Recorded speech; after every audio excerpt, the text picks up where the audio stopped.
오늘 보신 하나님 말씀은 마태복음 28장 16절에서 20절까지입니다. 말씀과 함께 계시는 예수, 이 말씀입니다. 말씀이 육신이 되어 우리 가운데 임하신 그 예수님은 우리 죄를 담당하시고 십자가 달려 죽고 부활하셔서 하늘로 가셨습니다. 2000년 전에 비로소 하나님의 나라, 영원전에 하나님께 아버지께서 그 나라를 상속하시려고 만드신 그 하늘, 2000년 전에 비로소 들어가셨습니다. 성경은 이렇게 말씀 육신이 되어 오신 예수 그리스도에 대해서 말씀하고 있습니다. 너희가 성경에서 영생을 얻는 줄 생각해가지고 성경을 상고하거든요. 이 성경이 내게 대하여 증거하고 있다고 성경은 말씀하시며, 태초에 계신 말씀이 곧 하나님이시다라고 요한복음 1장 1절 이하의 말씀을 합니다. 하나님의 말씀에 대할 때는, 여러분들이 그 하나님의 말씀을 대할 때 하나님 대하듯 한다면 좀 달라질 것 같아요. 그와 동등한 권리를 줘야 되고, 그 말씀이 곧 하나님이라 하셨는데 우리가 그러지 않고 그냥 어떤 때는 그냥 훅 읽어버리는 그때가 있는 것을 보게 됩니다. 물론 그렇게라도 읽으면 다행이지요. 우리는 2000년 전에 옛날 책이나 혹은 역사서를 읽는 것이 아니라 지금 내게 직접 베푸신 하나님의 말씀이다 라고 그 말씀을 믿고 의지해야 하는 것입니다. 마태복음 5장 산상수훈을 할 때 2000년 전에 이랬다 그러면 아무런 기사와 감동과 감흥이 없습니다. 그러나 예수님이 가르치신 그 제자들 앞에 나도 같이 무릎 꿇고 앉아서 그 말씀을 직접 받는다라고 생각하고 읽고 생각하고 그 믿고 그 말씀대로 순종하려고 애쓴다면 그때의 현장감은 어마어마할 것입니다. 하나님의 말씀이 내 안에서 신적 권위가 나타낼 수 있는 방법이 바로 그거거든요. 그 자리에서 내게 명령하시는 그 말씀으로 듣는 거예요. 2000년 전에 아무개에게 한 말이 아니라 2000년 전에 베드로에게 한 말이 아니고 12 제자에게 산상수훈을 통해서 말한 것이 아니고 내게 직접 말씀하신 말씀에 신적 권위를 준다면 그 신적 권위의 능력이 나타나게 될 것입니다. 하나님의 말씀 한 구절을 읽더라도 지금 예수께서 내게 직접 하신 말씀으로 받으면 2000년 전에 바로 내가 그 현장에서 그 하나님의 말씀을 받는 감동과 감화와 이적이 있을 것입니다. 우리는 예수님을 본 적이 없어요. 환상이 열려서 볼 수도 있죠. 그렇지만 실질적으로 본 적은 없습니다. 그러나 더욱더 2000년이라는 세월을 그러기 때문에 초월하지 않으면 내게 아무런 죄 용서, 구원, 거듭남 나와 상관없는 거예요. 하나님의 말씀을 내가 2000년이라는 갭을 초월해버리지 않으면 하나님의 말씀 나와 무관한 것이 되어버리고 맙니다. 예수님의 말씀이 내게 직접 하신 말씀으로 듣지 않으면 구원도 죄 용서, 거듭남도 하나님 자녀 되는 것도 이적과 표적도 물 건너간 거예요. 한번 따라합니다. 예수의 말씀이 지금 내게 역사하시고 계신다. 그대로 믿고 의지하지 않으면요, 구원이 무슨 상관이 있어요? 2000년 전에 한 말인데. 죄 용서가 나와 무슨 상관이 있어요? 2000년 전에 한 건데. 예수 그리스도께서 활동하시고 예수께서 일하시던 그 바로 현장, 그 현장에 내가 참여하고 그 현장에 내가 있었고 그 현장의 주인공, 예수님이 말씀하시는 그 현장의 주인공이 내가 되지 아니하면 이적이 없어요. 백부장의 그 믿음이요, 내가 백부장이 되어서 그 말씀을 받을 때는 말씀만 하시옵소서, 그러면 주의 종이 낫겠습니다 라고 한 그 말씀이 내게 이루어지는 것이나, 백부장에게는 말했는지 몰라도 내게는 안 하는 것 같아. 100만 년이 가도 그 사람에게는 역사가 없습니다. 예수께서 가난해지시면 나를 부유케 하려 하십니다 라는 말씀을 현장감 있게 내가 받으면 나는 부유해질 수밖에 없어요. 그럼 그거는 2000년 전에 고린도서를 통해서 바울이 그렇게 말한 것 뿐이지 실제는 아니야 라고 만약에 거부해버렸다면 그 사람은 영원토록 가난해야 합니다. 요한계시록 2장 3장을 보면요, 7교회의 이야기가 나옵니다. 늘 토다는 게 있어요. 귀 있는 자는 성령이 교회들에게 하시는 말씀을 들을지어다. 귀 있는 자는 한마디 얘기하고, 귀 있는 자는 성령이 교회들에게 하는 말씀을 들을지어도 계속 이런다는 사실이죠. 성령의 감동을 받아야 내 그 말씀을 현재성, 하나님 내게 하시는 현재성으로 받지, 그 현재성으로 하나님의 말씀 내가 받지 않으면 공자월, 맹자월과 거의 비슷한 소리로 넘어가는 것입니다.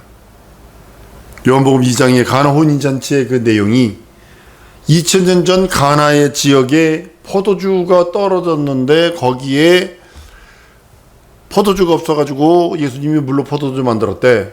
넌 그걸 믿니? 이러면서 이제 비아냥거리고, 뭐 어떻게 물이 포도주가 되냐? 이러면서 비아냥거리는 수준이라면 그 사람은 하나님의 말씀을 거부하는 것으로 인하여 구원과 죄 용서도 희박해집니다. 2000년 전 가나 혼인잔치, 내 가정에 내가 당해야 할 그 일에 우리 주님이 주인으로 오셔서, 내 집에 주인으로 오셔서 나의 모든 것을 주장하게 만들어야 된다는 것을 믿고 의지해야 되는데, 그 말씀은 2000년 전에 있었대.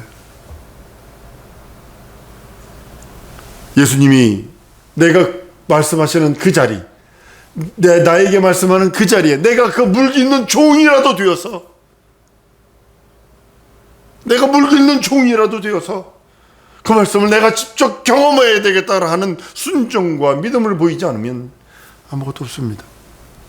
주님이 하시는 일을 목격하기를 원한다면 내가 하나님 현장감 있게 내가 그 자리에 있는 물 있는 종처럼 있기를 원합니다.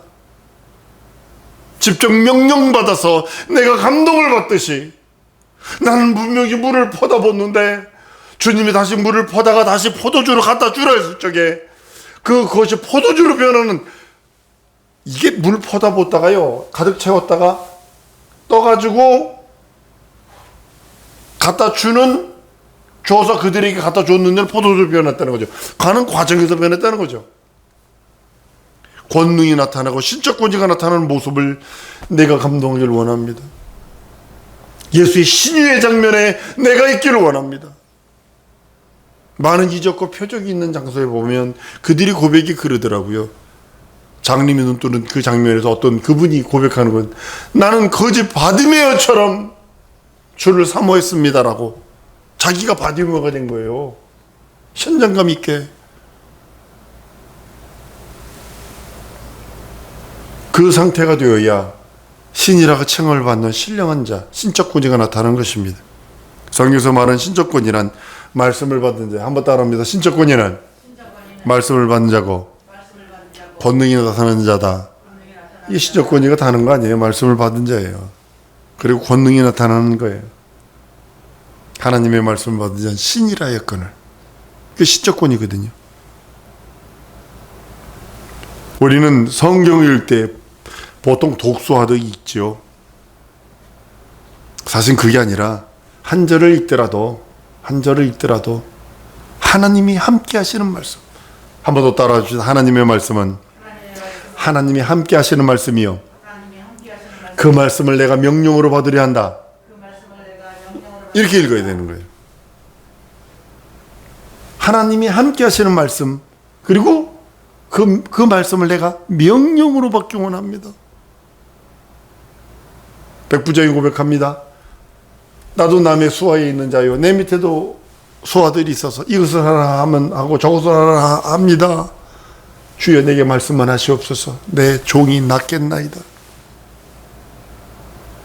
명령으로 받으니까 예수가 하나님이시요 하나님이 함께 하시는 독생자라는 걸 믿었기에 그 하신 말씀을 명령으로 해주세요. 그런데 명령만 받으면 내가 날 줄 믿습니다라고 고백하는 것입니다. 사람들이 보기에는 그 사건이 수천 년 전 지난 사건이고 종이에 또 인쇄된 글들이지만 하나님은 그렇게 생각하지 않으세요. 여러분이 들고 있는 성경을, 여러분이 듣고 있는 하나님 말씀을 그냥 성우가 어떻게든 읽어주는 그것이 아니라, 종이에 인쇄된 그 어떤 것을 읽는 것이 아니라, 수천 년이 지난 어떤 사건들을 읽는 것이 아니라 하나님이 함께 하시는 말씀, 그리고 그 말씀을 나에게 명령으로 선포하시는 그 말씀, 그 말씀이 되기를 원하시는 것입니다. 말씀은 하나님과 함께 하시는 그 하나님의 말씀입니다. 그분의 말씀이에요. 주님은 세상 끝내까지 우리와 함께 하신다고 말씀하셨기에 우리는 그 말씀을 믿고 의지하는 겁니다. 많은 사람들이 그렇게 얘기를 합니다. 힘들면 세상 끝날까지 나와 함께 하신다는데 내가 이렇게 왜 힘들대요? 이런 소리는 하고 있고, 자기가 그 말씀을 하나님의 말씀으로 인용도 안 했고 그 말씀을 명령으로도 받지 않았는데 성경 한 자락 붙들고 세상 끝날까지 나와 함께 하신다는데 내 가정이 왜 이렇게 힘들대요? 원불교는 하고 있습니다. 주님이 우리와 함께 하신다 할 때 우리가 그의 말씀을 상고하고 언제나 함께 하신다는 겁니다. 내가 그 말씀을 상고할 때 하나님이 그 말씀 속에 나와 함께 계신다는 겁니다. 우리가 또한 주님이 계신 현장에 함께 있는 것이 세상 끝날까지 함께 하겠다는 뜻입니다. 많은 사람들이 이걸 따르게 해요.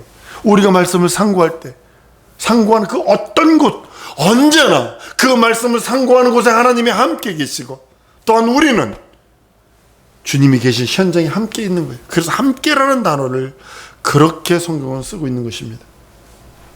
하나님과 함께 계신 말씀이 하나님이신데 그 말씀이 육신이 되어 우리와 함께 하신다고 성경은 말씀을 합니다. 세상 끝날까지 우리와 함께 계시던 그 하나님의 그 말씀 우리는 믿고 의지합니다. 내 그 말씀을 읽을 때 하나님이 그 말씀과 나와 함께 있고 나는 주님이 계신 그곳에 함께 있는 것이 함께입니다. 하나님의 말씀을 읽어도 현장감이 없으면 성경 100독을 해도요 아무런 의미가 없습니다. 하나님의 말씀을 하나님으로 인정치 않고 그 말씀을 명령으로 받으려 하지 않으면 100독하여 어떤 그 기도 제목이 왔는데 평생 성경을 만독하게 하시옵소서 라고 하면서 기도 제목을 올린 사람이 있더라고요. 근데요 그 말씀을 읽을 때 현장감, 그 말씀을 내가 명령으로 받고 하나님의 말씀은 곧 하나님이다 라고 인정치 않는다면 아무런 의미 없어요. 아무런 의미 없어요. 예전에 성동 백독 사관학교가 있었는데요 얼마나 빨리 읽었더니 정상 속도의 한 5배, 6배를 읽어놔요. 그렇게 빨리 읽어. 조금만 딴 생각하면 벌써 5장이 넘어갔어 막 이렇게 정도대로 빨리 읽어요. 그래도 백독 읽으면 무슨 의미가 있어요 그게? 백독했다고. 근데 그 말씀이 영혼에 들어오고 그 말씀에 거하여 내가 살 때 볼지어 세상 끝날까지 내가 너와 함께 하는 거야 라고 하는 그 함께라는 단어를 알아야 돼요. 내가 말씀을 읽는 그곳에 우리 주님이 함께 계시고 우리 주님이 계신 곳에 내가 함께 있고 이것이 함께거든요.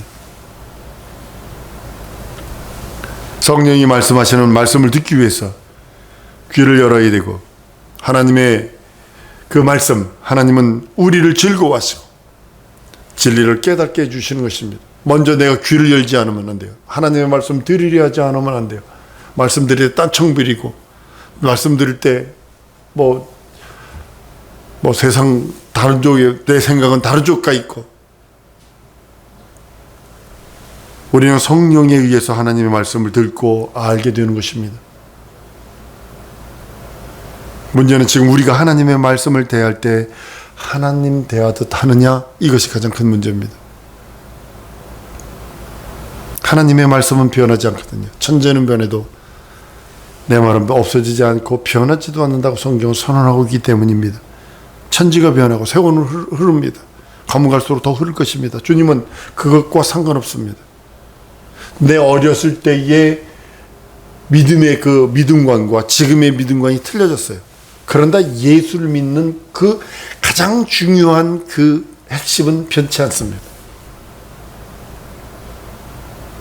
주님은 언제나 지금이라고 하는 현장에 와 계세요. 한번 따라 하십니다. 예수님은 지금이라고 하는 현장에 와 계신다. 지금 와 계시는 거예요. 지금이라고 하는 현장에. 하나님의 말씀을 대할 때도 하나님을 대하듯 해야 하고 떨리는 심정으로 하나님의 말씀을 받아야 되고 경건한 마음으로 받으려 하지 않고 있습니다. 이것이 가면 갈수록 더해질 것입니다. 한 번 더 하나님께서 하나님의 계획을 아주 믿음 있는 사람을 통하여 대각성 운동이 한 번 더 일어나야 합니다. 지금 너무 많이 희석되어 있고 너무 많이 뒤집어져 있어요. 우리가 은혜를 받았던 그 빌리 그레엄 목사나 아니면 우리 여러 목사들, 은혜를 베풀었던 그 초기의 목사님 다 떠났습니다. 이제 하나님의 말씀을 하나님 대하듯 하는 사람은 말씀에 기록된 대로 순종을 합니다. 말씀을요 토를 달질 않아요. 말씀에 다른 말로는 뭘 하지 않는 거냐면 말씀에 내 생각을 집어넣지를 않아요. 말씀에 행함이 없는 믿음은 헛된 것이요 죽은 믿음이라고 성경은 야고보서 2장을 통해서 말씀을 합니다. 귀신은요 하나님의 말씀에 순종할 수 없는 존재예요. 귀신은요 어떤 존재냐면 야고보서 2장 19절에 보면 내가 하나님의 한 비인 줄 아느냐 잘 아노노다 귀신도 믿고 떠느니라. 근데 귀신이 할 수 없는 게 뭐냐면 말씀에 순종할 수 있는 능력이 없어요. 순종할 수 없는 존재가 귀신이에요. 여러분들도 동일하게 말씀에 순종치 않는다면 귀신 같은 존재가 되어버리는 거예요. 한번 따라합니다. 말씀에 순종하리라. 네. 귀신이 어떤 존재냐? 말씀에 순종할 수 없는 존재가 귀신이에요. 하나님이 한 분이라고 믿고 떠는 것은 귀신이나 성도나 동일합니다. 근데 순종할 수 없는 데서 귀신과 성도가 다른 점이 바로 그것입니다. 나는 말씀에 순종할 수 있어요. 그러나 귀신을 순종할 수 없어요. 영원토록 영원히 귀신을 순종할 수 없어요. 그러나 우리는 순종할 수 있어요. 순종할 수 있는 기회인 육체를 갖고 있기 때문입니다. 마태복음 28장 10절에서 20절까지의 사건은 우리가 현장감을 얻는 아주 중요한 그 말씀이기도 합니다. 이 장면을 보면 예수님께서 죽음에서 이제 부활하신 다음에 40일 동안 제자와 함께 계세요. 그리고 이제 마지막에 헤어지는 순간입니다. 수백 명, 500문도가 봤다고 성경은 기록을 합니다. 두 눈으로 지켜보는 들 중에 그들이 막 이 하나님이 축복하면서 이제 떠나가시는 그런 장면입니다. 초기에 보면 기독교사에 보면 올라가는 본 그대로 온다고 그래서 이 하늘만 쳐다보는 사람들이 참 많았다고 그럽니다. 하늘과 땅의 모든 권세를 내게 줬다고 말씀을 해요. 하나님 아버지께서 하늘과 땅의 모든 권세를 부활 승천하신 보좌 오르신 아들에게 주셨어요. 이제는 심판할 권세도 주의 손에, 구원할 권세도 권리도 예수의 손에 있습니다. 난 우리 성도들이 그 예수, 그 말씀은 곧 하나님이라 요한복음 1장 1절에 선언했는데, 내가 귀신과 같은 존재, 귀신과 같이 그 친구 먹고 귀신과 같은 그 동료가 되기 싫으면 순종하는 거 외에는 없어요. 귀신도 하나님은 한 분인 줄 알고 믿고 떨어요. 그런데 귀신과 나와의 차이가 뭐냐? 나는 말씀에 순종할 수 있고 귀신은 말씀에 죽었다 깨어나도 다시 죽었다 깨어나도 못해. 이것이 다른 거예요. 하늘과 땅에 있는 모든 것을 우리에게 주셔서 이제는 하나님의 나라를 완전히 장악하시고 하나님의 나라를 완전히 상속하시고 우리들을 위하여 이제는 성령도 보내주시고 또 우리들을 위해 집도 만들고 계시고 다시 오시는 일들만 남았습니다. 난 우리 사랑하는 성도들이 주 앞에 이를 때까지 순종하는 여러분 될 줄로 믿습니다. 진짜 말씀에 순종하는 믿음이 변하지 않으면 안 돼. 변하면 안 돼요. 변치 말아야 돼요. 말씀에 순종하는 믿음을 주옵소서. 변치 않는 믿음을 주셔서 영적 생활을 성공케 하시옵소서. 이것 우리 두 가지 기도하십시다. 하나님, 변치 않는 믿음, 진짜 말씀에 순종하는 믿음 내게 허락해 달라고 우리 다 같이 통성으로 기도하십니다.